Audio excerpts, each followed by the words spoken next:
Many of today's great musicians, singers, songwriters, performers got their start way back in their elementary school music classes. It's true.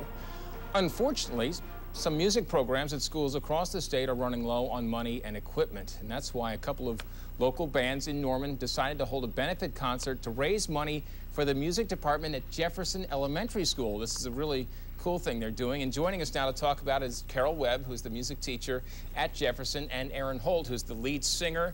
You're the lead singer, the songwriter, guitarist for the band, what's it called, Mama Sweet? Mama Sweet. Mama Sweet, okay.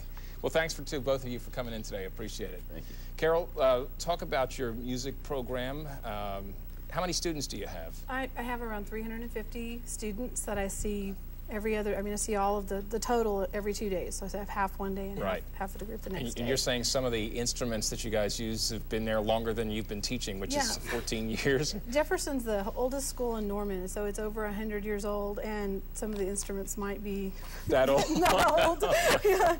And I've been here 14 years, and I've been using some of the same instruments. So. Oh my gosh! So you really could use some help. Your students have put together a little wish list of items they'd like. Yes. Tell us about that. Well, we really like drums, and especially for my older kids, the 5th graders and 4th graders, I've got enough drums to have every child in my classroom have a drum. But the bigger kids want to play the bigger drums and do drum groups and drum circles and things like that. And also my faculty really kind of gets into drums. So. We want to have a big drum circle. Now that sounds like fun. De-stress after work. That's right. Aaron, how did you get involved in this? How did you decide to, and how did you pick this school to benefit? Well, it's in our neighborhood, basically.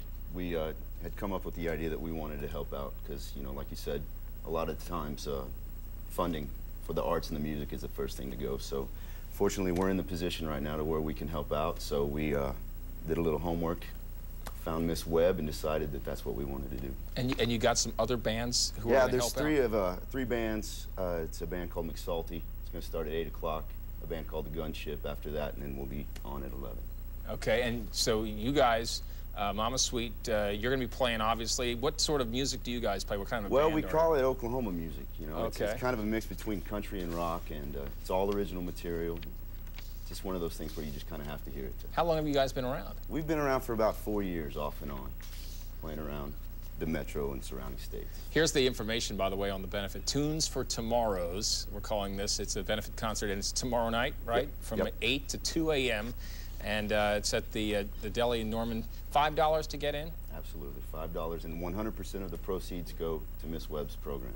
Now, and what about people maybe who want to help out, but they can't get to the concert? What do they do? Well, there was a phone number that was up on the screen, and it's 405-880-4261. And if you want to make a donation, you can call that number, and they'll take care of you. And another thing that you didn't mention was a lot of the band, their parents were all teachers. And so they really had, they wanted to make a connection between the fact that their parents were all teachers and their music teachers were really important to them when they were growing up. Definitely understand the need there. Oh, absolutely. All right, well, Aaron, grab that guitar, if you would, and we're going to let you give us a little bit of your Oklahoma music, as you say, and play us out the break. And this is what people will be able, some of what people will be able to hear if they come tomorrow night. Yep. Thanks, Aaron. 4:30 at a truck stop outside of Gainesville. I walked in to rest a while. Then a girl came in, grabbed another tank full. She looked at me, and I just smiled. I heard her say she's been driving all night. She's got to head to the city just to catch a flight. The all-new Circus Chimera is here in Shawnee, Edmond, and more. 3 locations. Enjoy amazing performers from around the world. It's the must-see family show that everyone's talking about. Olympic gymnasts,